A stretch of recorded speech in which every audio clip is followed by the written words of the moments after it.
Bayangkan seorang wanita muda, cantik, berkelas, seorang janda Rusia yang menjadi CEO perusahaan raksasa, seorang yang bisa memiliki apapun yang ia mau. Namun takdir membawanya jauh dari gemerlap kota, hingga jatuh hati pada seseorang yang sama sekali tak pernah ia bayangkan. Seorang kakek tua miskin, yang tinggal sendirian di sebuah desa terpencil di pinggir hutan. Apa yang membuat seorang wanita dengan dunia penuh kemewahan rela meninggalkan segalanya, hanya demi pelukan hangat lelaki renta yang sederhana? Inilah kisah cinta yang tak biasa, kisah yang akan mengguncang hati, membangkitkan gairah, sekaligus membuat kita bertanya, benarkah cinta sejati hanya milik mereka yang berani mengorbankan segalanya? Namaku Anastasia Volkova, usia 32 tahun. Seorang janda muda yang terlalu cepat dipaksa dewasa oleh kehidupan. Suamiku pergi dalam kecelakaan pesawat 3 tahun lalu, meninggalkan aku sendirian bersama kerajaan bisnis yang dulu ia bangun. Sebuah perusahaan teknologi terbesar di Moskow yang kini berdiri di bawah kendaliku. Dari luar, orang-orang melihatku sebagai wanita sempurna, CEO berwibawa, cantik, kaya raya. Setiap langkahku diiringi sorot kamera dan sorak kagum. Tapi hanya aku yang tahu betapa sepi hidupku. Ranjang besar di penthouse mewahku terasa dingin setiap malam. Dan meski tubuhku terbungkus gaun berharga ribuan dolar, jiwaku tetap telanjang, kosong, merindukan sentuhan sederhana yang tulus. Aku pikir liburan singkat ke pedalaman Rusia akan jadi pelarian sesaat. Tapi takdir rupanya suka bermain-main. Mobil hitamku tergelincir di jalan tanah licin yang tertutup salju tipis. Dalam kepanikan, aku menekan rem terlalu dalam, dan sekejap kemudian tubuhku terhentak keras. Ban selip, mobil berputar tak terkendali, lalu berhenti menghantam batang pohon pinus yang kokoh berdiri. Udara dingin menusuk masuk, aku panik, dan rasa takut yang lama tak kurasakan menyeruak dalam dada. Saat itulah aku melihatnya, seorang lelaki tua, dengan sorban wol lusuh menutupi kepala, tubuh kurus namun kokoh, sorot matanya teduh namun dalam, seperti hutan di belakangnya. Ia melangkah mendekat dengan langkah mantap, meski tongkat kayu sederhana menopang tubuhnya. "Apa Anda baik-baik saja?" Suaranya berat, dalam, dan anehnya membuat bulu kuduku meremang, bukan karena dingin, tapi karena getarannya seperti menyentuh bagian terdalam diriku. Aku hanya bisa mengangguk, meski dalam hati aku merasa rapuh. Ia membuka pintu mobilku dengan tangan kokohnya, lalu membantuku keluar. Jemarinya kasar, penuh goresan kerja keras. Namun saat menyentuh pinggangku untuk menahan agar aku tak jatuh, tubuhku justru bergetar, seperti tersentuh listrik halus yang membangunkan sisi wanitaku yang selama ini kubiarkan tidur. Namanya Ki Joko Santoso. Begitu ia memperkenalkan diri singkat. Seorang kakek yang tinggal di gubuk sederhana tak jauh dari situ. Meski wajahnya dihiasi keriput yang menceritakan perjalanan panjang hidupnya, ada sesuatu yang membuatku sulit berpaling. Sorot matanya bukan sekadar mata seorang pria desa, tapi mata yang seolah bisa menelanjangi isi hatiku, membuatku merasa kecil, tak berdaya, bahkan meski aku terbiasa memimpin ratusan pria di ruang rapat. Aku mencoba menawarkan uang sebagai tanda terima kasih, tapi ia menatapku tajam, lalu berkata lirih, "Tidak semua kebaikan bisa dibayar dengan emas." Kalimat itu menghantamku lebih keras daripada benturan mobilku. Untuk pertama kalinya, ada lelaki yang menolak segala hal yang biasanya membuat pria tunduk padaku. Wajahku, tubuhku, kekayaanku. Entah mengapa penolakan itu justru membuatku ingin mengenalnya lebih dalam. Seperti rasa haus yang tak bisa dipadamkan hanya dengan seteguk air. Saat ia menuntunku berjalan melewati salju menuju gubuknya, aku bisa merasakan napas hangatnya sesekali menyapu pipiku. Tubuhnya mungkin renta, tapi ada aura kekuatan yang membuatku ingin bersandar lebih lama di lengannya. Aku tersenyum samar, berpura-pura kedinginan, padahal ada rasa aneh yang mengalir di tubuhku, percampuran antara takut, rindu, dan keinginan yang tak mampu kujelaskan. Ki Joko Santoso, dengan kesederhanaannya, telah menggoreskan sesuatu dalam diriku hanya dalam hitungan menit. Sebuah getaran asing yang selama ini tak mampu dibangkitkan bahkan oleh pria-pria muda yang rela berlutut di kakiku. Di malam musim dingin itu, dengan salju yang jatuh lembut dan hutan yang sunyi, aku sadar, pertemuan ini bukan kebetulan. Ada sesuatu yang lebih besar dari sekadar kecelakaan mobil. Ada api kecil yang menyala dalam hatiku, api yang berbahaya, yang mungkin bisa membakar seluruh hidup glamorku. Dan entah mengapa, aku mulai berharap agar api itu tidak pernah padam. Aku masih bisa merasakan hangatnya genggaman tangan Ki Joko Santoso ketika ia membawaku masuk ke dalam gubuk kayunya malam itu. Rumahnya sederhana, berdinding kayu tua dengan aroma getah pinus yang menusuk halus di hidungku. Sebuah tungku api menyala redup di sudut ruangan. Nyalanya berkelip-kelip seperti mata nakal yang mengintip rahasia. Aku, seorang CEO yang biasa duduk di kursi kulit mahal sambil ditemani cahaya lampu kristal, kini harus duduk di kursi kayu keras yang bergoyang setiap kali aku sedikit menggeser tubuh. Anehnya, aku merasa lebih nyaman di sini dibandingkan semua ruang rapat mewah yang pernah kusinggahi. Ki Joko Santoso sibuk menyiapkan teh herbal dalam cangkir tanah liat yang retak di sisinya. Aku menatap punggungnya yang membungkuk, tubuh tuanya yang tampak ringkih namun penuh keteguhan. Ada sesuatu yang aneh. Semakin aku memperhatikan, semakin aku merasa tubuhku sendiri menjadi terlalu ringan. Seakan-akan semua beban kota dan dunia bisnis luruh begitu saja. Saat ia menaruh cangkir panas di hadapanku, aku menangkap aroma campuran dedaunan kering dan asap kayu. Jari-jariku menyentuh cangkir yang hangat. Lalu tanpa sadar aku menatap jemarinya. Kasar, penuh luka kecil. Namun aku membayangkan, bagaimana rasanya jika tangan itu menyusuri kulitku yang halus? Pikiranku terhuyung sesaat, dan aku buru-buru menyeruput teh panas itu agar wajahku tidak memerah terlalu mencolok. Aku mengeluarkan dompetku, menawarkan sejumlah uang, kebiasaanku, cara paling cepat yang selalu kulakukan untuk berterima kasih pada siapapun.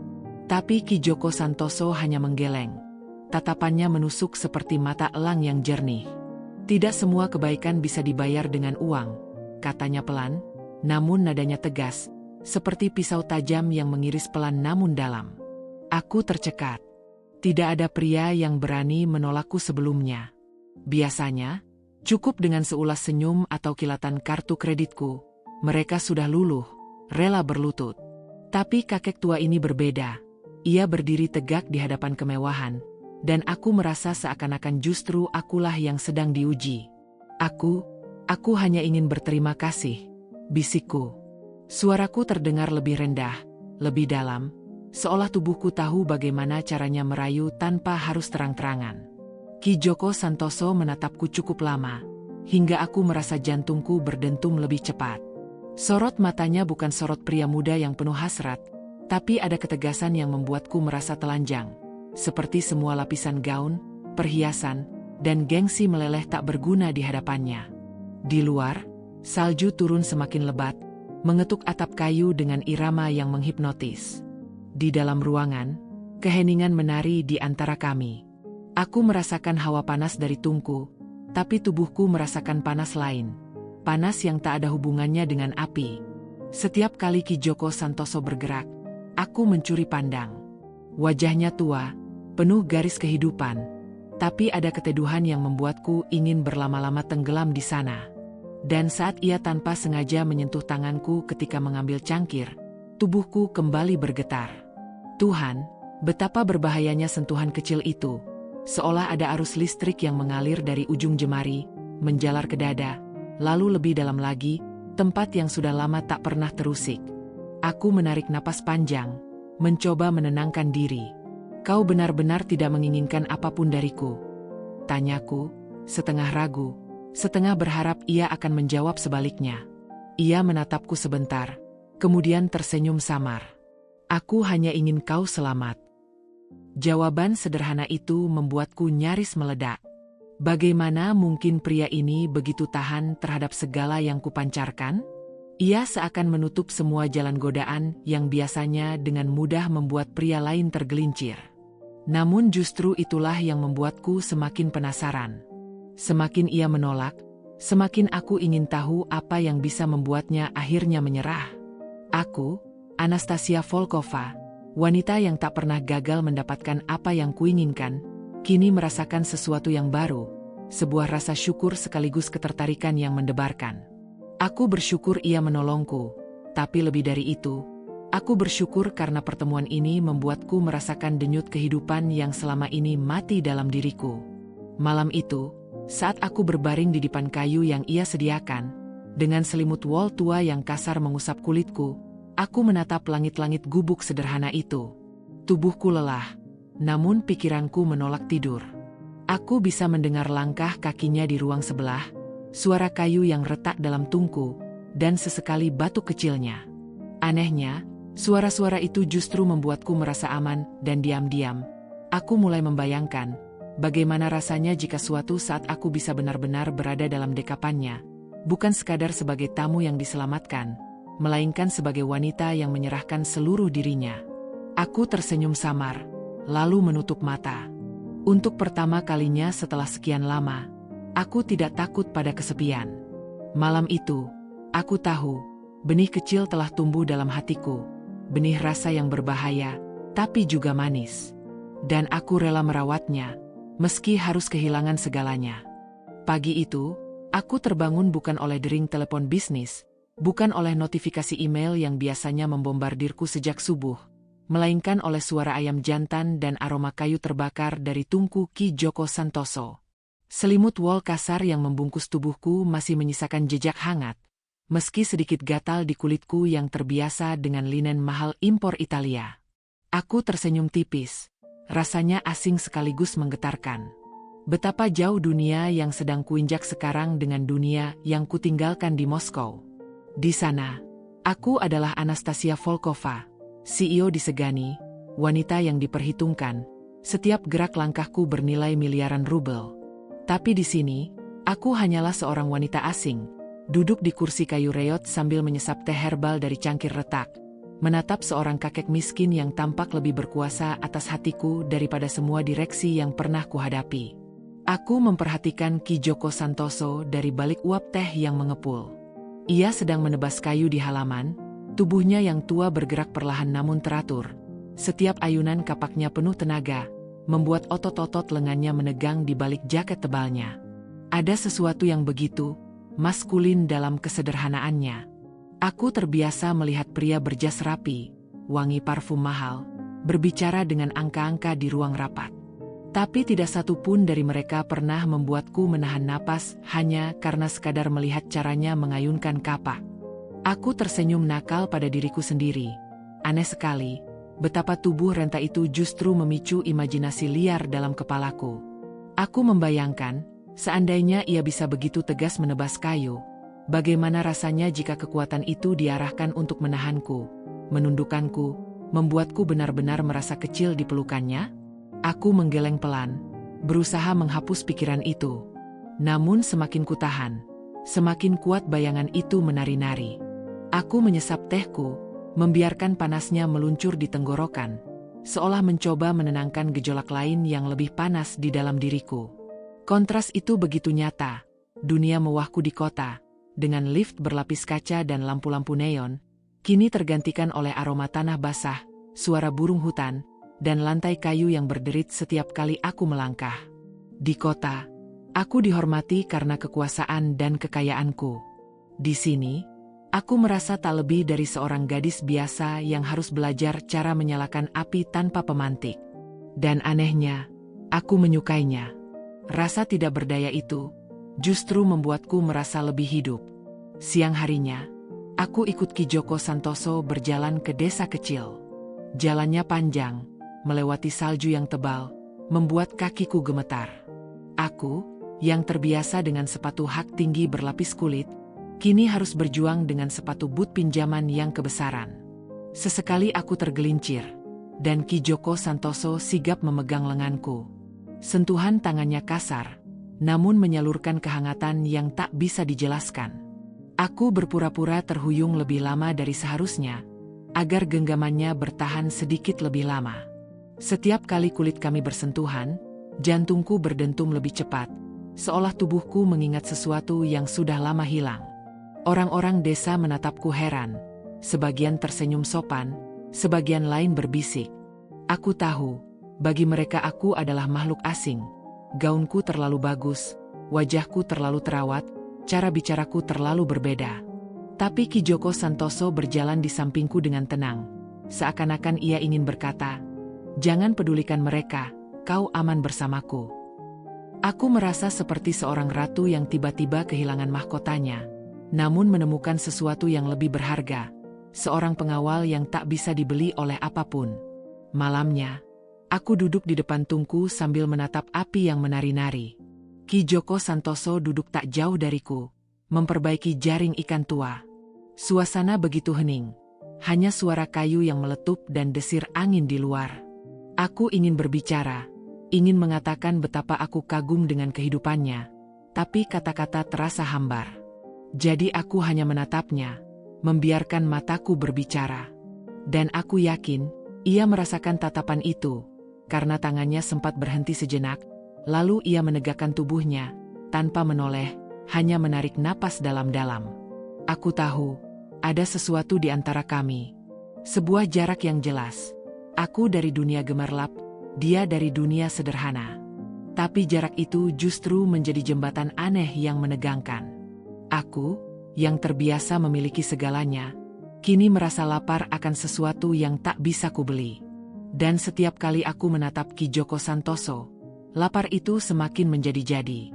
Malam itu, saat aku berbaring di dipan kayu yang kembali ia sediakan, aku sadar, hidupku kini terbagi dua. Ada Anastasia di kota, dingin, berkuasa, tak tersentuh.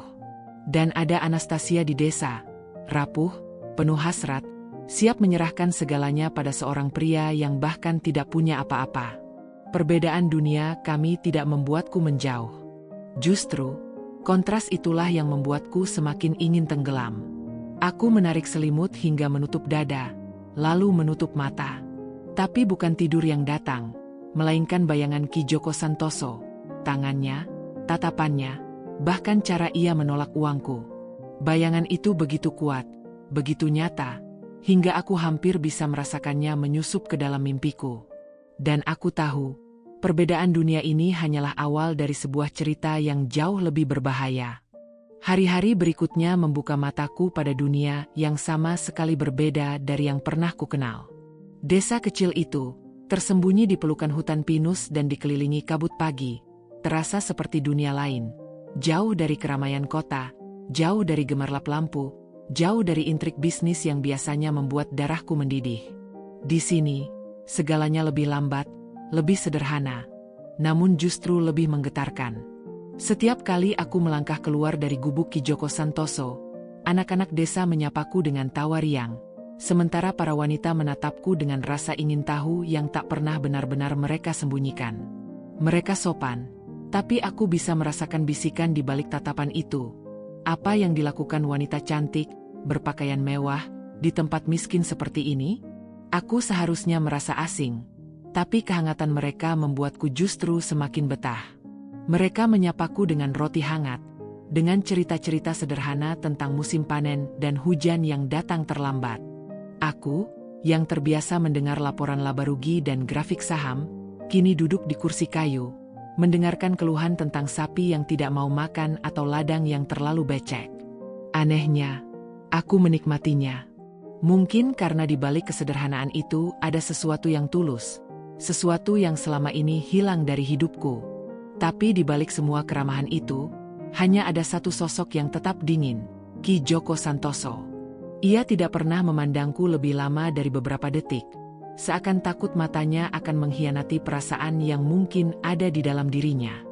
Namun justru sikap itu yang membuatku semakin penasaran, semakin ingin menembus dinding es yang ia bangun di sekelilingnya. Ada kalanya, saat kami berjalan bersama menuju desa, aku sengaja berjalan lebih dekat, membiarkan lenganku bersentuhan dengan lengannya. Tubuhnya keras, otot tuanya masih menyisakan kekuatan pria sejati. Sentuhan singkat itu cukup untuk membuat tubuhku bergetar, meski aku berpura-pura tidak merasakannya. Di sebuah sore, Para wanita desa mengajakku membantu membuat roti di dapur umum. Tangan halusku, yang biasanya hanya menari di atas papan rapat, kini berlumur tepung putih. Aku tertawa saat adonan melekat di rambutku, dan anak-anak kecil berlari-lari mengejekku dengan riang. Saat itulah aku menangkap sosok Ki Djoko Santoso berdiri di ambang pintu, memperhatikan dari jauh. Ia tidak tersenyum, tapi sorot matanya berbeda, lebih lembut, lebih hangat. Aku pura-pura tidak melihatnya, tapi tubuhku tahu. Ada denyut aneh yang menjalar di dadaku, membuat nafasku tidak beraturan. Malamnya, aku sengaja menggodanya dengan cerita kecil. Kami duduk di depan tungku, dan aku berkata, "Ki Djoko Santoso, tanganmu begitu kasar." Aku jadi bertanya-tanya, bagaimana rasanya jika tangan itu membentuk adonan roti, bukan menebas kayu. Kalimatku terdengar ringan, tapi aku tahu maknanya bisa kemana-mana. Ia menatapku sebentar, matanya berkilat samar, lalu menghela napas berat. Tangan ini sudah terlalu tua untuk hal-hal lembut, Anastasia. Jawabannya sederhana, tapi getarannya membuat bulu kuduku meremang.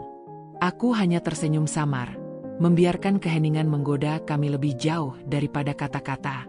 Warga desa mulai terbiasa dengan kehadiranku. Mereka mengundangku ke perayaan kecil di balai desa, menari di bawah cahaya lampu minyak. Aku, dalam balutan gaun sederhana pinjaman, menari bersama anak-anak, tertawa, melupakan semua beban dunia. Dan sekali lagi, aku merasakan tatapan Ki Djoko Santoso dari sudut ruangan. Ia tidak ikut menari, hanya duduk dengan tongkat kayu di pangkuannya, mengamati dalam diam. Namun tatapan itu lebih dalam daripada pelukan siapapun.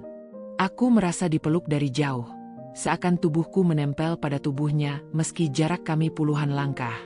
Ketika malam semakin larut, aku berjalan pulang bersamanya. Udara dingin menusuk, dan aku menggigil di balik mantel tipis. Tanpa banyak bicara, Ki Djoko Santoso melepas syalnya dan melilitkannya di leherku. Aroma wol tua bercampur kayu dan asap api memenuhi inderaku, dan untuk sesaat aku menutup mata, menikmati kehangatan itu. "Kau tidak perlu melakukan ini," bisikku. Ia hanya menjawab singkat, "Aku tidak bisa membiarkanmu kedinginan." Kata-kata sederhana itu menyalakan bara dalam diriku, bara yang lebih panas daripada api di tungku manapun. Aku sadar, kehangatan desa ini bukan hanya datang dari senyum para warganya. Kehangatan sejati datang dari sosok Ki Djoko Santoso, dingin di luar, tapi diam-diam melindungiku dengan cara yang hanya bisa dilakukan seorang pria sejati. Dan aku tahu, semakin lama aku di sini, semakin aku tidak ingin kembali ke kota. Kehangatan ini bukan sekadar sementara. Kehangatan ini membuatku ingin menetap, ingin membiarkan diriku terbakar perlahan oleh tatapan dan perhatian seorang kakek miskin yang berhasil menyalakan sesuatu yang selama ini padam dalam diriku. Malam itu, saat aku merebahkan tubuhku di dipan kayu, aku menggenggam syalnya erat-erat. Aku membiarkan aroma tubuhnya menempel di kulitku, seolah ia berbaring di sisiku. Dan aku tahu, dalam diam, aku telah jatuh lebih dalam. Kehangatan desa ini telah menjadi jembatan yang membawa hatiku semakin dekat dengan dirinya. Malam itu, udara begitu dingin meski api di tungku Ki Djoko Santoso terus menyala. Aku duduk di kursi kayu di depannya, menggenggam cangkir teh yang mulai kehilangan hangatnya. Entah bagaimana, malam itu aku merasa perlu berbicara.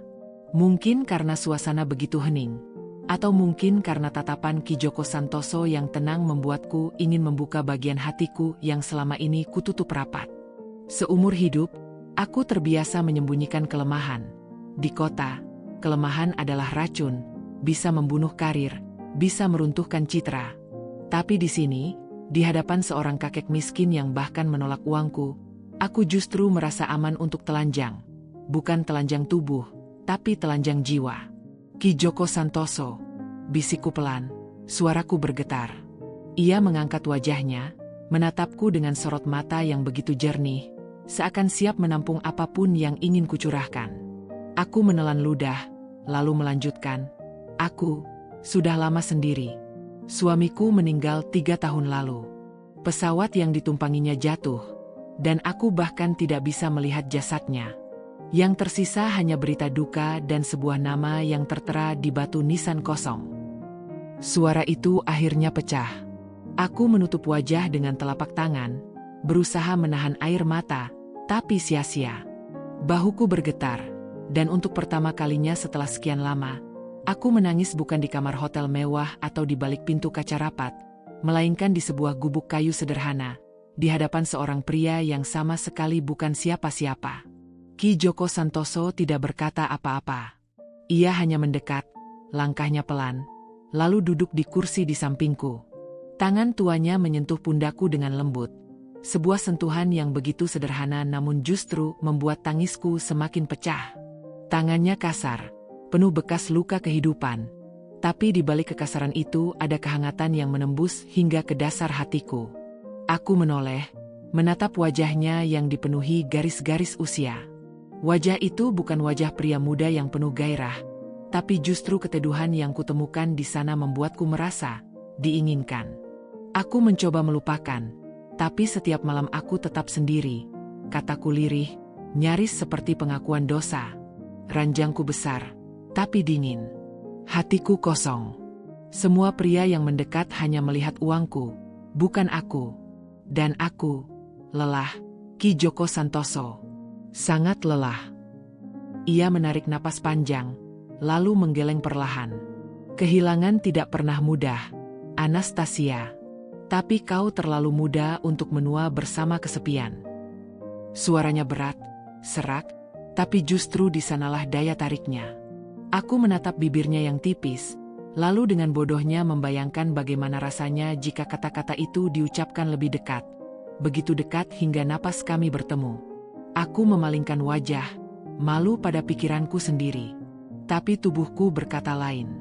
Ada bara yang diam-diam tumbuh, bara yang selama ini kupendam sejak malam terakhir bersama suamiku. Bara itu seakan bangkit lagi hanya karena sentuhan sederhana seorang pria yang seharusnya tidak mungkin membuatku bergetar. Aku iri padamu, ucapku tiba-tiba. Ki Joko Santoso mengernyit, jelas heran. Iri? Tanyanya. Aku tersenyum tipis, menatap jemari kasarnya yang masih bertumpu di pundakku. Ya, kau hidup sederhana, tapi kau terlihat kuat. Kau mungkin miskin, tapi kau masih punya alasan untuk bangun setiap pagi. Sedangkan aku, dengan semua uang dan kekuasaan, tetap merasa hampa. Keheningan kembali jatuh. Api di tungku meletup kecil, dan aku merasa seperti duduk di antara api dan es. Api di dalam tubuhku yang perlahan menyala, dan es dalam sikap Ki Joko Santoso yang tetap menjaga jarak. Ia menarik tangannya, dan aku nyaris ingin memprotes, ingin memintanya untuk tetap menempelkan tangan itu di pundakku, bahkan lebih rendah. Tapi aku menahan diri, menyadari betapa tipisnya garis antara godaan dan keputusasaan. Aku tidak butuh belas kasihanmu, kataku akhirnya. Yang kubutuhkan hanyalah seseorang yang bisa membuatku merasa hidup lagi.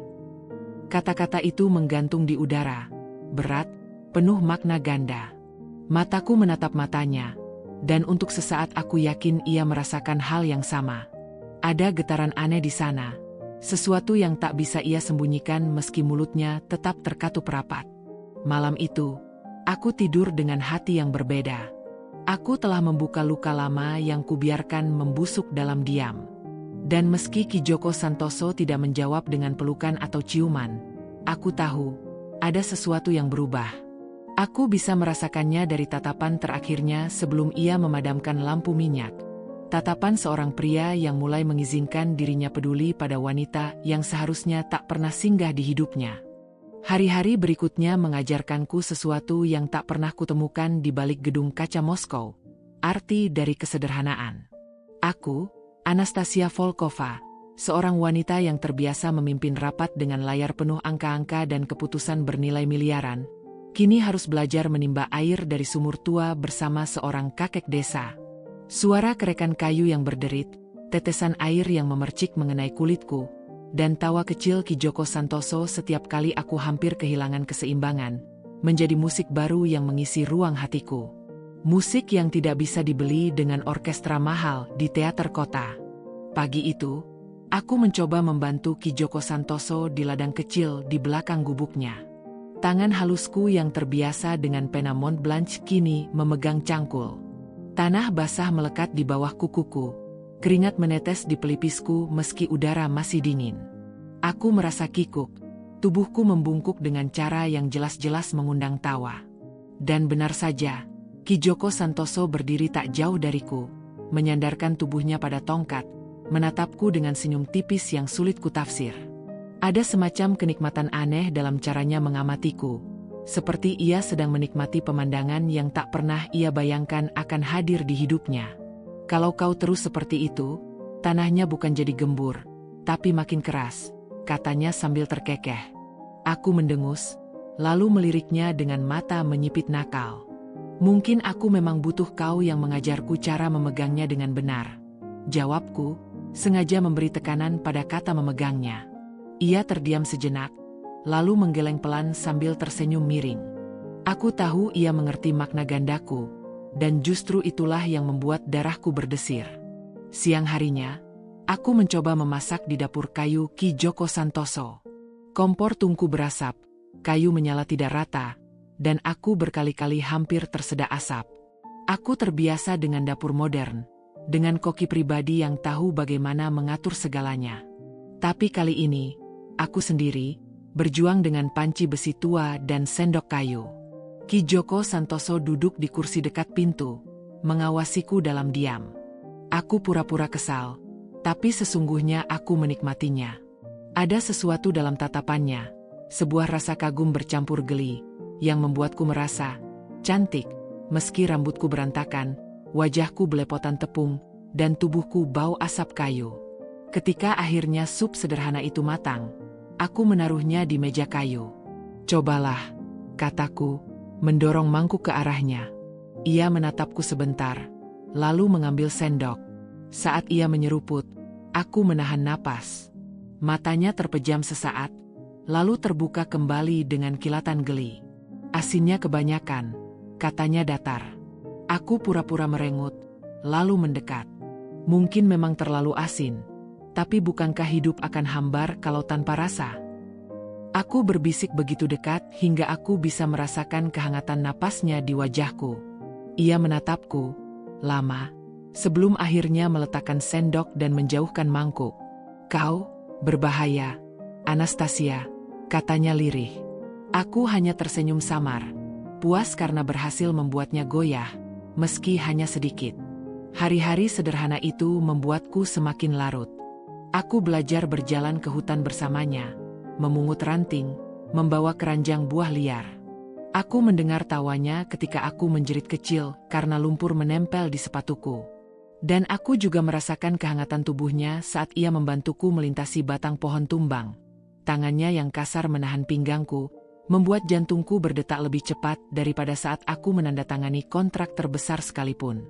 Malamnya, setelah semua pekerjaan selesai, kami duduk di depan tungku.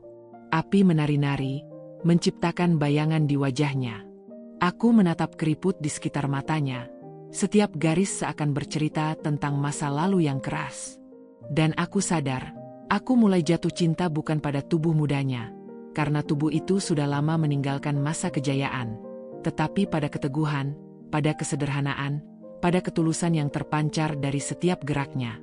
Aku, yang terbiasa dengan dunia penuh kepalsuan, kini merasakan nikmatnya duduk berdua dalam diam tanpa perlu topeng. Tidak ada parfum mahal, tidak ada gaun mewah, hanya aku, dia, dan bara api. Dan anehnya, keheningan itu lebih menggoda daripada musik dansa di aula balai kota. Karena di dalam keheningan itu, ada desah napas yang saling mendekat, ada tatapan yang lebih panas daripada api, dan ada janji tak terucap bahwa suatu saat nanti, aku mungkin akan rela menyerahkan segalanya padanya. Aku menutup mata malam itu dengan senyum samar. Kesederhanaan Ki Joko Santoso bukan hanya menyentuh hatiku, ia mengajarkan tubuhku sesuatu yang sudah lama kulupakan, bahwa kebahagiaan tidak selalu datang dari yang megah, kadang justru lahir dari yang paling kecil, dari genggaman kasar, dari tawa singkat, dari kehangatan tungku di gubuk tua. Dan diam-diam, aku berharap esok pagi aku masih terbangun di dunia yang sama, dunia sederhana yang kini terasa lebih berharga daripada semua harta yang kumiliki. Hari-hari sederhana di desa membuatku lupa sejenak siapa diriku. Aku bukan lagi Anastasia Volkova, CEO muda yang wajahnya terpampang di sampul majalah bisnis internasional. Di gubuk kayu Ki Joko Santoso, aku hanyalah wanita biasa yang mencoba belajar menimba air, memasak dengan tungku, dan berjalan di tanah berlumpur. Namun dunia yang kutinggalkan di kota tidak begitu saja menghilang. Dunia itu masih menunggu, penuh dengan janji pertemuan, tekanan investor, dan sorotan media. Dan di sanalah benturan pertama mulai terasa, dua dunia yang sama sekali berbeda, dan aku terjebak di tengah-tengahnya. Suatu pagi, ponsel satelitku yang jarang kugunakan berdering. Nada dering itu terdengar begitu asing di tengah kicauan burung desa, seperti suara asing yang mengganggu harmoni alam. Aku mengangkatnya, dan suara sekretarisku terdengar tergesa. "Madam, Anda harus kembali. Dewan menunggu keputusan final tentang akuisisi. Investor Jepang akan menarik diri jika Anda tidak hadir." Kata-kata itu menusuk telingaku, mengingatkanku pada posisi dan kekuasaan yang selama ini kupegang. Aku menoleh ke arah Ki Joko Santoso yang tengah memotong kayu di halaman. Tubuhnya tegap meski dimakan usia. Lengannya bergerak mantap mengayunkan kapak. Keringat menetes, membasahi kemejanya yang lusuh, menempel pada kulit yang penuh goresan. Ada ketegasan di sana, kekuatan yang lahir bukan dari uang, tapi dari kerja keras. Aku mendadak merasa terhuyung. Bagaimana mungkin hatiku bisa terpaut pada pria yang bahkan tidak tahu apa itu saham atau rapat direksi?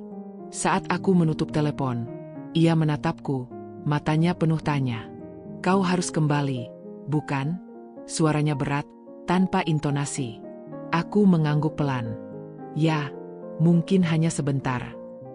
Aku berbohong, karena dalam benakku aku tahu, jika aku pergi, mungkin aku tidak akan mudah kembali lagi. Malam itu, ketegangan kian terasa. Aku duduk di depan tungku, tapi pikiranku jauh melayang ke gedung pertemuan di Moskow. Ki Joko Santoso duduk di kursinya, mengasah pisaunya dengan batu, gerakannya lambat dan tenang. "Kau punya dunia sendiri, Anastasia," katanya tiba-tiba, tanpa menatapku.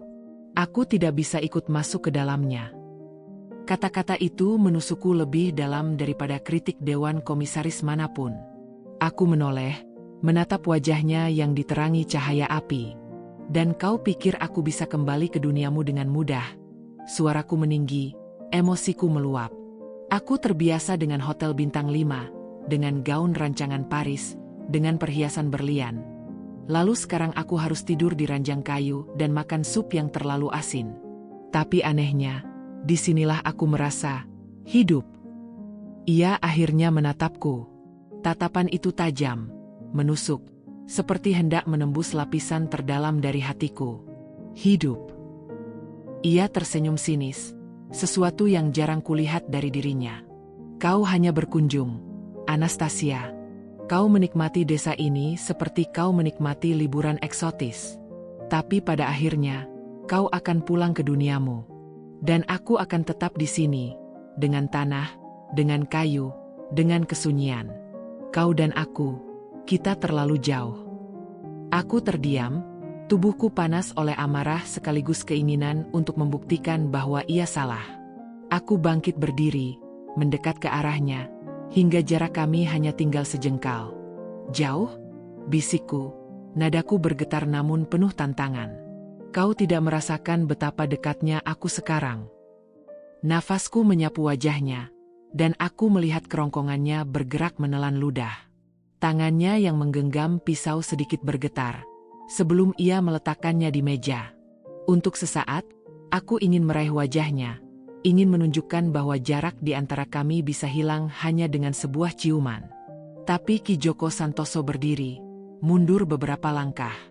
"Jangan permainkan aku, Anastasia," katanya lirih, suaranya parau. "Aku bukan pria muda yang bisa kau buat jatuh dengan senyum manismu. Aku terlalu tua, terlalu miskin, terlalu nyata." Aku tersentak, dadaku sesak. Aku ingin berteriak, ingin mengatakan bahwa bukan itu yang kulihat darinya. Bahwa aku justru jatuh karena kenyataannya, karena ketulusannya, karena kekuatan yang membuatku merasa kecil sekaligus terlindungi. Namun bibirku keluh. Yang keluar hanya desah pelan, penuh rasa frustrasi dan kerinduan yang tak terucap. Malam itu kami tidur tanpa banyak kata. Aku di ranjang kayu dengan selimut tipis, dia di kursi dengan api yang mulai meredup. Tapi aku tahu, di antara kami ada sesuatu yang menggelegak, sesuatu yang lebih panas dari bara tungku. Benturan dua dunia bukan hanya tentang kaya dan miskin, kota dan desa. Itu tentang dua hati yang berusaha melawan logika, tapi justru semakin kuat terikat oleh rasa yang tak bisa dijelaskan. Aku memejamkan mata, dan dalam kegelapan aku berjanji pada diriku sendiri. Jika aku harus memilih antara dunia yang glamor dengan dunia yang sederhana, maka aku akan memilih dunia yang membuatku merasa benar-benar hidup. Dan malam itu, untuk pertama kalinya, aku mulai mempertanyakan segalanya, termasuk diriku sendiri. Malam itu aku terjaga lama, meski suara jangkrik di luar berusaha menidurkanku. Di dalam dada, ada perang yang tak kunjung usai. Aku, Anastasia Volkova, wanita muda, janda, CEO yang namanya dihormati di ruang rapat, tiba-tiba merasa begitu rapuh. Di satu sisi, ada dunia yang menuntutku kembali. Dunia bisnis, cahaya lampu kota, gaun sutra, dan tepuk tangan investor. Di sisi lain, ada dunia yang sederhana namun hangat, dunia yang ditawarkan seorang kakek miskin dengan gubuk kayunya. Dunia yang membuatku merasa lebih perempuan daripada yang pernah kurasakan sebelumnya. Aku menoleh, memperhatikan Ki Joko Santoso yang tertidur di kursi dekat tungku. Tubuh tuanya tampak lelah, tapi ada kekuatan yang membuatku tak bisa memalingkan pandang. Keriput di wajahnya seakan bercerita tentang ratusan badai hidup yang telah ia lalui. Dan entah mengapa, justru itu yang membuatku semakin tergoda. Aku terbiasa dengan pria muda yang wangi parfum mahal, dengan senyum buatan yang penuh perhitungan. Namun kali ini, aku berhadapan dengan seseorang yang nyata, yang bahkan dalam tidurnya pun tetap jujur.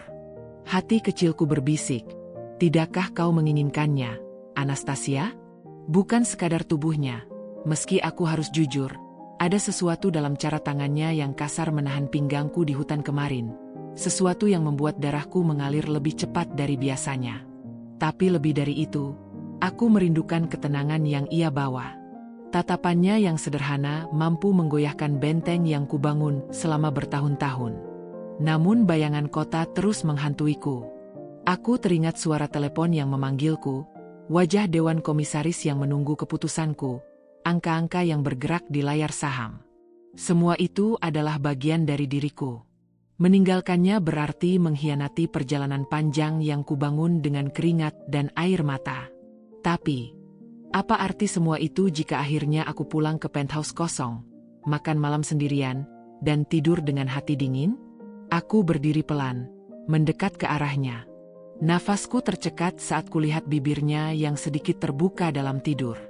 Betapa mudahnya, kalau aku mau, untuk menunduk dan merasakan rasa yang sudah lama kubayangkan. Aku ingin tahu apakah bibir yang dihiasi garis usia itu bisa membuatku lupa pada semua kesepian yang kupendam. Tapi aku berhenti, hanya berdiri di hadapannya. Karena aku tahu, begitu aku menyentuhnya, tidak akan ada jalan kembali. Pertarungan dalam diriku kian kuat. Logika berteriak agar aku kembali ke dunia yang kukenal. Tapi tubuhku bergetar ingin lebih lama di sini. Ingin merasakan sentuhan, ingin mendengar suaranya yang berat memanggil namaku, ingin merasakan kehidupan sederhana yang justru membuatku merasa berharga. Aku akhirnya duduk di lantai, tak jauh darinya. Menatap api yang hampir padam, aku berbisik lirih pada diriku sendiri. Anastasia, apa sebenarnya yang kau cari? Kekuasaan atau kebahagiaan? Pertanyaan itu menggema dalam dadaku, lebih nyaring daripada dering telepon, lebih tajam daripada kritik siapapun. Dan malam itu aku sadar, hatiku sudah mulai condong pada sesuatu yang tak masuk akal. Pada cinta yang tak seharusnya. Pada seorang kakek miskin yang mungkin tak bisa memberiku dunia, tapi mampu memberiku diri yang selama ini ku cari. Pagi itu, Kabut tipis masih menyelimuti desa. Udara dingin menusuk kulitku, tapi ada kehangatan aneh yang membuatku tak ingin kembali masuk ke dalam gubuk. Aku duduk di bangku kayu yang retak, memeluk tubuhku sendiri sambil menikmati aroma tanah basah. Dari kejauhan, Ki Joko Santoso berjalan mendekat dengan sekeranjang kayu bakar di pundaknya. Tubuhnya yang renta tampak kelelahan, tapi langkahnya tetap tegas. Seakan beban yang ia pikul bukan sekadar kayu, melainkan seluruh rahasia hidupnya. Saat ia meletakkan kayu itu, pandangan kami bertemu. Tatapan matanya berbeda pagi itu. Ada sesuatu yang dalam, yang membuatku sulit bernapas. Aku berusaha menyembunyikan rasa gugup dengan tersenyum tipis. Kau bangun lebih pagi dariku. Lagi, kataku, mencoba terdengar ringan. Tapi ia hanya terdiam, menatapku seakan mencari keberanian dari balik sorot mataku. Tiba-tiba, ia mendekat. Jarak kami kian menyempit, dan aku bisa merasakan aroma tubuhnya yang bercampur antara keringat, tanah, dan kejujuran. Bukan aroma parfum mewah yang biasa kuhirup di kota, tapi justru itulah yang membuat jantungku berdetak lebih kencang.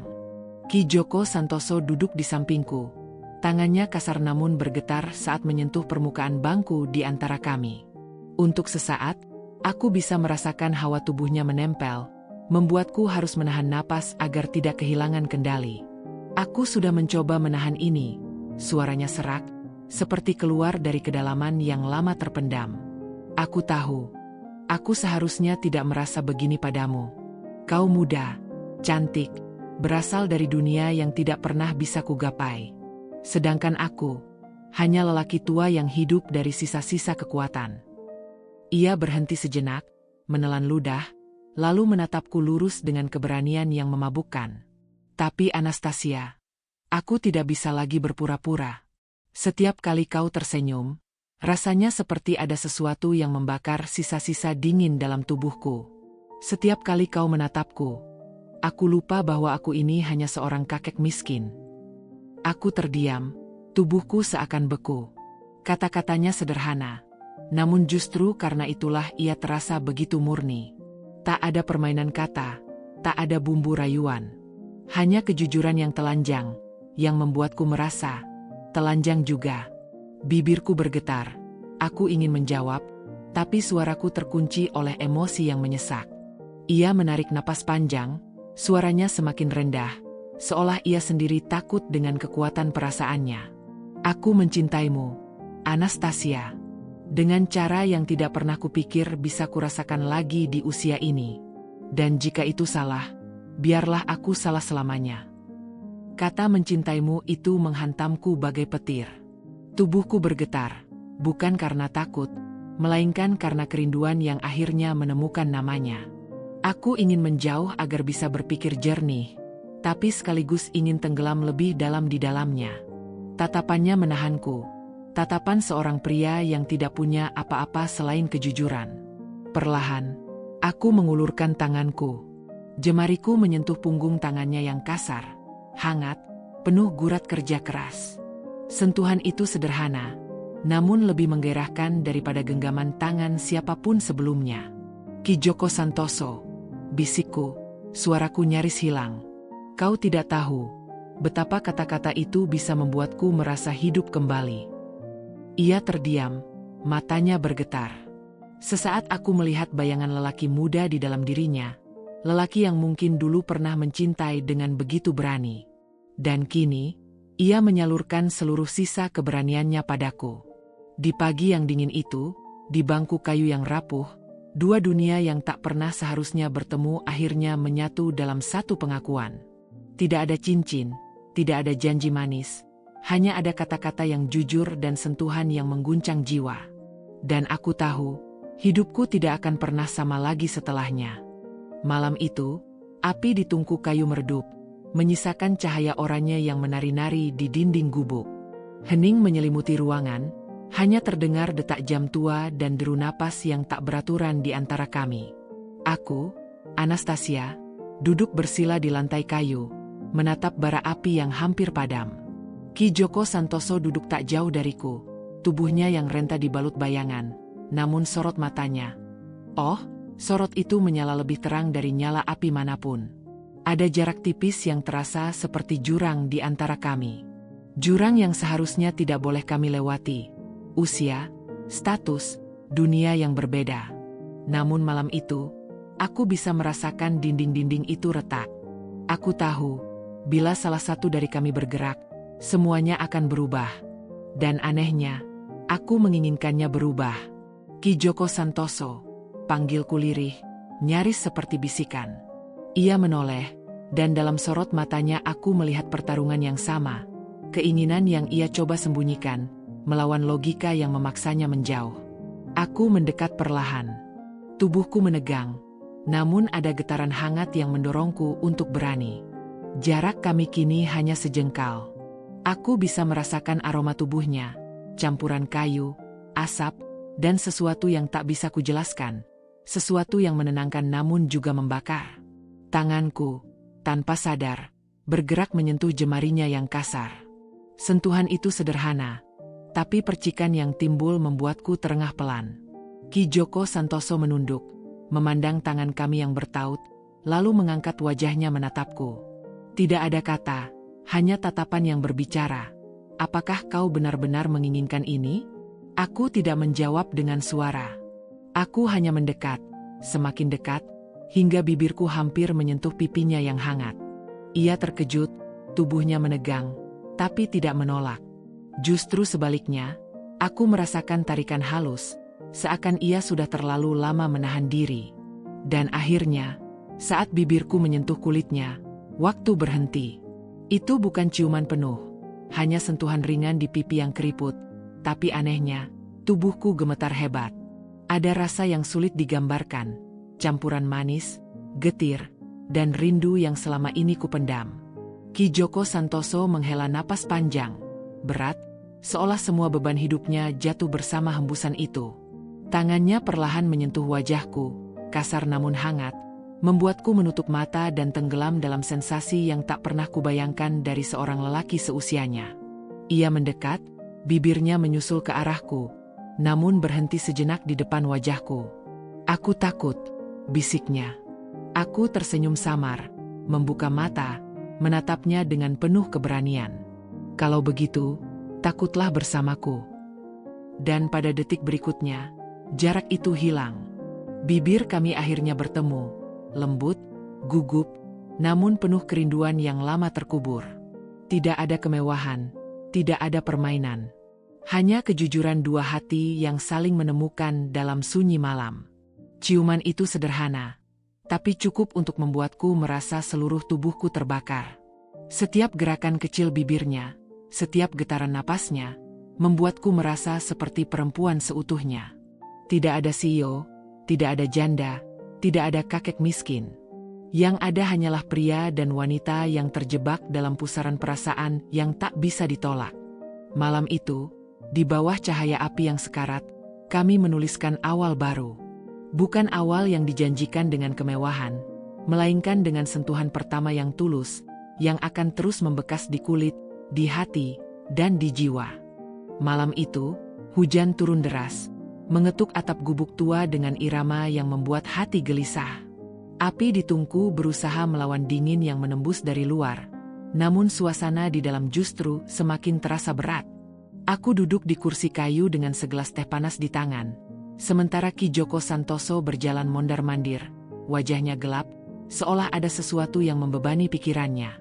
Sejak ciuman pertama itu, hubungan kami tidak lagi sama. Ada kehangatan baru yang menyelinap di antara kami, namun aku bisa merasakan juga, ia semakin sering terdiam, semakin banyak menahan kata-kata. Dan malam ini, aku tahu, ia sedang berjuang dengan sesuatu yang ingin sekali ia sembunyikan dariku. Ki Joko Santoso, suaraku lirih memanggil, memecah ketegangan. Ada yang kau sembunyikan dariku, bukan? Ia berhenti, menatapku dengan mata yang lelah. Tatapan itu menelanjangiku, membuatku merasa seolah aku tidak bisa bersembunyi. Ia mendekat, duduk di depanku, tangannya gemetar saat meraih cangkir yang sudah dingin di atas meja. Helaan napasnya panjang, berat, sebelum akhirnya bibirnya terbuka. Anastasia, suaranya serak. Aku bukan hanya lelaki tua miskin yang hidup di desa ini. Aku pernah punya masa lalu yang mungkin akan membuatmu pergi dariku. Jantungku berdetak kencang. Ada getaran aneh, campuran antara rasa takut dan penasaran. Aku mencondongkan tubuh, mencari keberanian di matanya. Katakan padaku, bisikku, nyaris memohon. Ia menunduk, lalu menatapku lagi dengan mata yang berkaca-kaca. Aku dulunya bukan siapa-siapa di matamu. Tapi jauh sebelum kau lahir, aku pernah menjadi seseorang di dunia bisnis, seseorang yang mengenal kota, mengenal kemewahan. Aku punya perusahaan kecil, punya keluarga, punya segalanya. Hingga aku kehilangan semuanya. Istriku meninggal, anakku pergi, dan aku jatuh ke jurang kebangkrutan. Aku memilih melarikan diri ke desa ini, menjauh dari dunia yang merampas segalanya dariku. Aku tertegun. Kata-katanya menghantamku, menimbulkan luka samar di dalam diriku sendiri. Aku pun pernah kehilangan, pernah ditinggalkan oleh cinta yang kucinta. Dan kini aku melihat, di balik sosok renta dan miskin, ada seorang pria yang pernah hancur berkeping-keping. Aku mendekat, jemariku menyentuh punggung tangannya yang kasar. "Mengapa kau sembunyikan itu dariku?" tanyaku dengan suara bergetar. Ia menggeleng pelan, suaranya pecah. "Karena aku takut. Takut jika kau tahu, kau akan melihatku hanya sebagai lelaki gagal, bukan sebagai Ki Joko Santoso yang kau kenal di sini. Aku takut kehilanganmu, bahkan sebelum aku benar-benar memilikimu." Kalimat itu menelusup jauh ke dalam hatiku. Ada sesuatu yang menggoda sekaligus menyayat, ketulusan seorang pria yang berani membuka luka lamanya demi aku. Mataku basah, tapi bibirku tersenyum samar. Aku meraih wajahnya, membuatnya menatapku lekat. "Ki Joko Santoso, kau tidak pernah gagal di mataku. Justru karena semua lukamu itulah aku jatuh cinta. Kau membuatku merasa hidup kembali."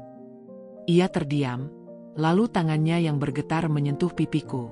Ada listrik halus yang menjalar, seperti malam pertama kali kami saling menyentuh. Dan di balik tatapan itu, aku tahu, rahasianya bukanlah akhir, melainkan awal baru dari perjalanan kami. Di luar, hujan masih menggila. Namun di dalam gubuk tua itu, kehangatan yang lahir dari kejujuran membuat kami saling terikat lebih dalam. Malam itu, aku sadar, rahasia tidak selalu menghancurkan cinta. Kadang, justru dengan terbukanya luka lama, dua hati bisa menyatu lebih erat dari sebelumnya. Beberapa hari setelah malam pengakuan itu, aku mulai merasakan sesuatu yang berbeda di udara. Kehidupan sederhana di desa yang sebelumnya menenangkan kini mendadak dipenuhi bisikan-bisikan. Tatapan orang-orang desa padaku tak lagi sekadar rasa ingin tahu, melainkan campuran kagum, iri, bahkan curiga. Bagaimana mungkin seorang wanita muda, janda kaya, CEO perusahaan ternama Rusia, bisa betah tinggal di gubuk tua bersama lelaki renta yang miskin? Di pasar kecil desa, aku mendengar bisikan itu semakin keras. "Anastasia hanya memanfaatkannya," ujar seorang perempuan parubaya. Atau mungkin Ki Joko Santoso menyembunyikan sesuatu yang membuat wanita itu terpikat. Aku tersenyum tipis, berpura-pura tidak mendengar, padahal hatiku panas. Kata-kata itu bagai duri yang menancap pelan, meremehkan apa yang kami rasakan. Namun cobaan terbesar justru datang bukan dari orang desa, melainkan dari kotaku sendiri. Suatu sore, sebuah mobil hitam mengkilap berhenti di depan gubuk Ki Joko Santoso. Dari dalam turun seorang pria muda tampan, mengenakan jas rapi, sekretaris perusahaanku. Ia menatapku dengan pandangan campuran heran dan marah. "Nyonya Anastasia," ucapnya tegas, "Dewan Direksi gelisah dengan kepergian Anda yang tiba-tiba. Mereka menunggu Anda kembali. Dan, siapa lelaki tua ini?" Tatapannya menelusuri Ki Joko Santoso dari kepala hingga kaki dengan sinis, seolah menilai tak pantas bagiku untuk berada di sampingnya. Aku bisa merasakan tubuh Ki Joko Santoso menegang di sampingku. Ia tidak berkata apa-apa, hanya menunduk. Namun aku tahu, dalam dirinya ada luka lama yang kembali berdarah. Tatapan merendahkan itu mengingatkannya pada dunia yang pernah menelannya bulat-bulat. Aku melangkah maju, berdiri di antara mereka. Dia bukan lelaki tua bagimu, kataku dengan suara tenang namun tajam. Dia adalah seseorang yang jauh lebih berharga daripada segala rapat, saham, atau angka-angka di perusahaan. Ucapanku membuat sekretarisku tercengang, namun aku tidak peduli. Saat mobil itu pergi, meninggalkan debu dan kegelisahan, aku berbalik menatap Ki Joko Santoso. Wajahnya murung, matanya enggan menatapku. Kau tidak perlu mempertahankanku di depan mereka, bisiknya. Aku tidak ingin menjadi alasan yang menjatuhkanmu. Aku mendekat, meraih tangannya. Jemarinya yang kasar masih bergetar, seakan menahan sesuatu. Ki Joko Santoso, kau tidak menjatuhkanku, bisikku sambil menempelkan tangannya ke dadaku. Kau justru yang membuatku berdiri tegak. Kau tidak tahu betapa kuatnya aku merasa setiap kali berada di sampingmu. Ia mengangkat wajah, menatapku dengan mata yang berkabut. Ada sesuatu yang begitu menggoda dalam kelemahannya, sisi rentan yang membuatku ingin terus memeluknya, melindunginya, bahkan jika seluruh dunia menentang. Malam itu, ketika hujan turun lagi membasahi desa, aku dan Ki Joko Santoso duduk di dekat tungku. Tidak ada kata-kata, hanya kehangatan tubuh yang saling mencari. Aku bersandar di dadanya, mendengarkan detak jantungnya yang bergetar halus, seolah setiap detakan itu berkata, "Bertahanlah, bersamaku." Dan aku tahu, meskipun cobaan dari luar semakin keras menghantam, ada kekuatan tersembunyi yang menjaga kami. Cinta ini bukan sekadar pelarian, melainkan medan perang yang harus kami menangkan bersama, dengan keberanian, dengan kelembutan, dan dengan gairah yang tak bisa dipatahkan oleh siapapun. Hari-hari setelah kedatangan sekretarisku seakan berubah menjadi ujian yang tak henti-henti. Aku dan Ki Joko Santoso semakin dekat, namun sekaligus semakin jauh dari ketenangan. Kami sering duduk berdua di teras gubuk, menatap matahari terbenam di balik hutan, membiarkan keheningan berbicara lebih banyak daripada kata-kata. Namun di balik semua itu, ada bayangan yang terus mengikuti, bayangan tanggung jawabku di kota, dan bisikan masyarakat desa yang kian nyaring. Suatu malam, ketika bulan bulat penuh menggantung anggun di langit, Ki Joko Santoso menggenggam tanganku dengan kuat. Jemarinya kasar namun hangat, menyalurkan getaran yang membuatku nyaris kehilangan kata-kata. "Anastasia," bisiknya, "aku ingin bersamamu, selamanya. Tapi dunia seakan tidak mengizinkan kita. Kau punya kerajaan di kota, aku hanya punya hutan dan kesunyian di sini."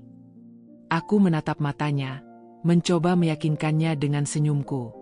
"Aku tidak butuh kerajaan, Ki Joko Santoso. Aku hanya butuhmu."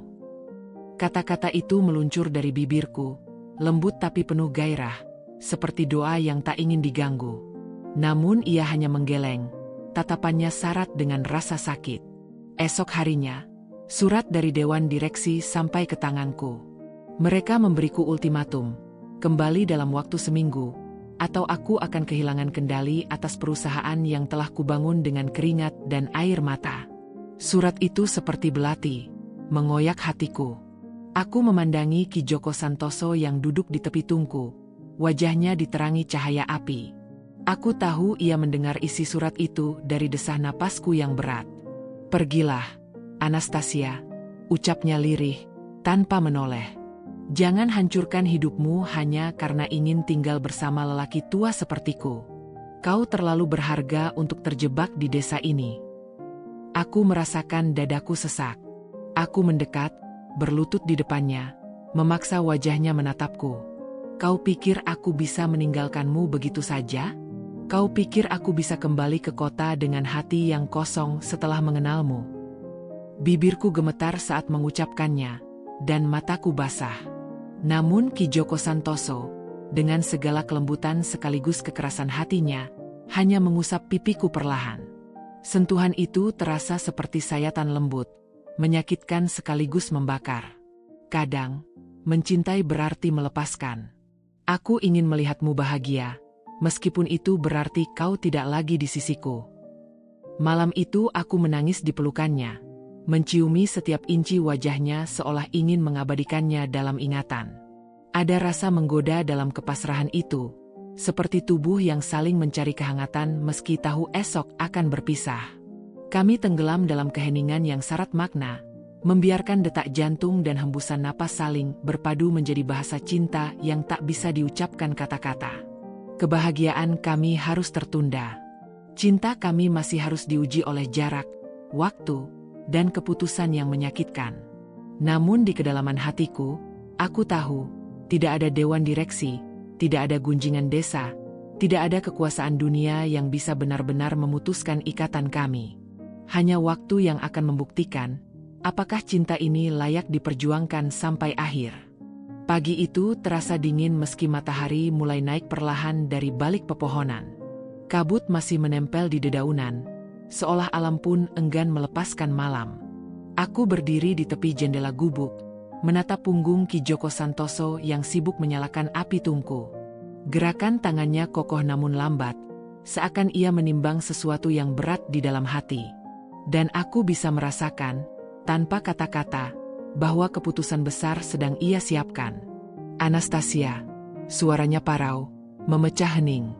Aku menoleh, dan tatapan matanya membuatku hampir tak sanggup berdiri. Ada kelembutan di sana, tapi juga ketegasan yang menyakitkan. Aku tidak bisa lagi membiarkanmu terjebak di sini. Aku harus mengorbankan diriku, agar kau bisa kembali ke dunia yang seharusnya menjadi milikmu. Aku melangkah cepat, menghampirinya, lalu menggenggam wajahnya dengan kedua tanganku. Berhenti bicara seperti itu, Ki Joko Santoso. Kau pikir aku ingin kembali ke sana tanpa dirimu? Dunia yang seharusnya? Dunia itu hampa tanpa kehadiranmu. Kau adalah satu-satunya tempat aku merasa pulang. Suaraku pecah, namun aku memaksakan senyum, berharap ia percaya. Ki Joko Santoso menghela napas panjang. Jemari kasarnya menyapu pelan pipiku, turun ke leherku, seakan ingin menghafalkan setiap lekuk diriku. Sentuhannya begitu lembut namun penuh makna, membuat tubuhku bergetar. Kau terlalu indah untuk terkurung di gubuk reot ini, katanya dengan suara lirih. Sedangkan aku, hanya lelaki tua yang tidak bisa memberimu apa-apa selain kesunyian. Aku memeluknya erat, mencium aroma kayu dan asap di tubuhnya yang khas. Aroma yang entah mengapa lebih menenangkan daripada parfum termahal. Ki Joko Santoso, bisikku di dadanya, jangan pernah merendahkan dirimu. Kau pikir aku butuh istana? Tidak. Aku hanya butuh hangatnya pelukanmu, suara beratmu yang memanggil namaku, dan tatapanmu yang membuatku lupa dunia. Namun aku tahu, di balik pelukannya yang erat, ia sudah mengambil keputusan.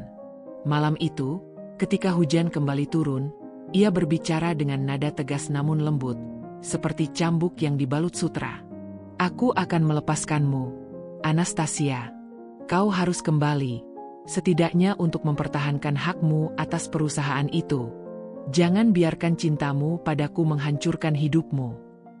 Air mataku jatuh deras, membasahi dadanya. Aku menciumi wajahnya, bibirku mencari bibirnya dengan putus asa, seakan ciuman itu mampu menghentikan waktu. Ada godaan terselubung dalam kepasrahan itu, desakan tubuhku padanya, genggaman tanganku yang tak mau lepas. Semuanya adalah teriakan sunyi bahwa aku tak ingin berpisah. Tapi Ki Joko Santoso, dengan cinta yang lebih besar daripada egonya, menahan diri. Ia membiarkanku menangis, membiarkanku merasakan hangat tubuhnya untuk terakhir kalinya malam itu. Jika memang kita ditakdirkan, bisiknya di telingaku, maka dunia tidak akan sanggup memisahkan kita. Bahkan jika aku harus mengorbankan diriku, cintaku akan selalu melekat padamu. Aku hanya bisa terdiam, tenggelam dalam pelukannya. Malam itu, aku merasakan betapa getirnya pengorbanan dalam cinta, saat seseorang rela hancur, hanya agar orang yang ia cintai bisa berdiri tegak. Hari itu tiba lebih cepat daripada yang kuharapkan. Fajar baru saja menyingkapkan cahaya pucatnya, dan kabut tipis masih menggantung di atas hutan ketika aku bersiap meninggalkan desa. Kuda beserta kereta telah menunggu di jalan tanah, roda-rodanya berdecit pelan, seakan turut merasakan beratnya langkahku. Di depan gubuk kecil yang selama ini menjadi tempatku menemukan arti cinta, Ki Joko Santoso berdiri diam. Wajahnya tenang namun matanya menyimpan ribuan luka. Aku mencoba mengukir senyum, walau hatiku sudah runtuh sejak semalam. Aku akan kembali, Ki Joko Santoso. Entah bagaimana caranya, aku akan menemukan jalan untuk kembali padamu, ucapku dengan suara serak.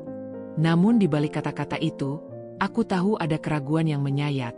Dunia di kota mungkin tidak akan memberi kesempatan bagi kami lagi. Ki Joko Santoso mendekat, jemarinya yang kokoh tapi bergetar menggenggam tanganku. Sentuhan itu begitu dalam, seolah darahku berhenti mengalir sesaat. Anastasia, katanya perlahan, suaranya seperti bisikan doa. Aku tidak pernah menyesal telah mencintaimu. Jika ini adalah akhir kita, maka biarlah aku mengingatmu sebagai cahaya yang pernah menyinari hidupku. Aku tak kuasa menahan air mata. Aku memeluknya erat, tubuhku menempel rapat pada tubuhnya yang hangat dan penuh ketegaran. Ada sesuatu yang menggoda dalam keintiman itu, dada kami yang saling menekan, napas yang memburu, bibir yang saling mencari dalam keputusasaan. Ciuman terakhir kami bukan sekadar pelukan, melainkan perlawanan terhadap nasib, desakan rindu yang menolak dihapus oleh waktu. Namun seperti air yang mengalir, kehangatan itu akhirnya harus kulepaskan. Aku mundur selangkah, menatap wajahnya untuk terakhir kalinya. Setiap kerutan di wajahnya, setiap garis usia yang menghiasi kulitnya, justru membuatku semakin jatuh cinta. Ia bukan sekadar lelaki tua miskin dari desa terpencil. Ia adalah rumah, sekaligus luka terindah yang pernah kumiliki. Kereta mulai bergerak perlahan, meninggalkan jalan setapak penuh dedaunan kering. Dari jendela kecil, aku melihat sosok Ki Joko Santoso semakin mengecil, berdiri tegar meski aku tahu hatinya runtuh.